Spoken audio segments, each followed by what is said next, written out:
Glenn, it's Glenn Walford here from franchisebuyer.com.au, and I'm at the Sydney Franchising and Business Opportunities Expo, and I'm with Stephen Spitz from Xpresso Delight. Stephen, thanks for joining us, mate. Thanks, Glenn. Mate, saw you wandering around and I thought let's have a chat, and I know Sure. we've sort of connected a little bit before on your brand, but for those who don't know, can you tell us about Xpresso Delight? What you do? Yeah.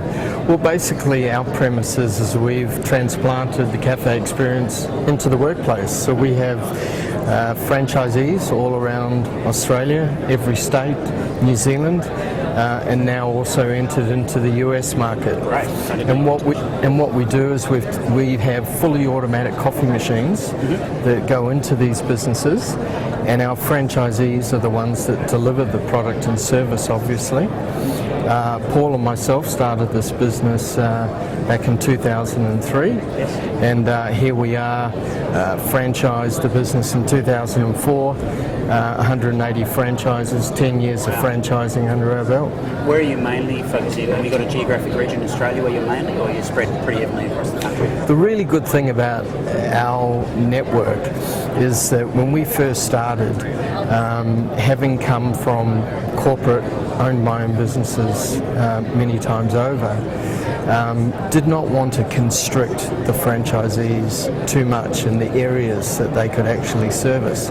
So what we've done is our franchise agreements allow the franchisee to operate anywhere within their state, as long as they can give the exceptional customer service that we obviously expect. It's interesting, I didn't know that about you, because that's I think it's a key point, because probably by necessity, you see many franchise systems are so territory boundary oriented. Correct. So you've taken a totally different approach to that, and I'm sure your franchisees love that. Yeah, and also it means that, we don't have a system where you have a franchisee that come on. It's not an exact science. We're dealing with individuals that what they say they want to do and what they actually do can be two different things. And when you sell off a territory, so to speak, the franchisor then can be in a situation where that territory isn't being utilised enough, and they then have to go back sort of cap in hand to the franchisee and go, you know what, we need to restrict your territory to this. So what we've got is, look, 60% of the population drink coffee, so there's 1 million businesses just in Australia alone. We couldn't cater for all 1 million. If we catered for 50%, you know what, let's cut it in half again, say 250,000 possible businesses, and our average franchisee, say they have 10 machines, with 180 odd franchises, we're less than, but it's less than 1% of the market share of what our... So the potential is huge, obviously. So you're saving Australia from bad granulated coffee. Exactly. We've provided what we consider the coffee concierge service directly into the workplace. Our franchisees go around once a week, service the machines, make sure they have all the consumables, including our own freshly roasted gourmet Arabica coffee beans. Right. Okay, so that's normally, and the size, or how many on average machines would a franchisee be servicing? Is it as many as they can get out there, or is it sort of as many as they can handle? Yeah, look, we have franchisees with multiple franchises, so they actually have, when they start with 5 systems, and you can grow at your own pace. On average, franchisees have, say, around about 10 systems.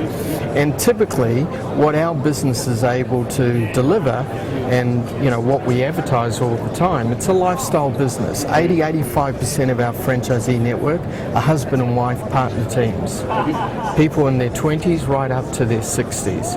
Typically, there's a main income coming into the household, and they're looking for Xpresso Delight to complement that income stream. So we've got franchisees that fall into that category who are looking to basically get, the average employee in Australia today is on around about $55,000 a year. I like to round it off, say $1,000 a week. We've got franchisees doing that extremely comfortably. with 2 days of actual work. So it's purely lifestyle. Having said that, we've got other franchisees who have seen this as their sole or main source of income and can grow that business up to 20 systems in the first franchise and even get multiple franchises. So the flexibility is there in the business. It's built. Absolutely. Great. Okay. Great. Stephen Spitz, Cap Xpresso Delight. Thanks very much, mate. Thanks for the opportunity. Pleasure. Thanks. That's Glenn Walford again for franchisebuyer.com.au, and we'll be with you again soon.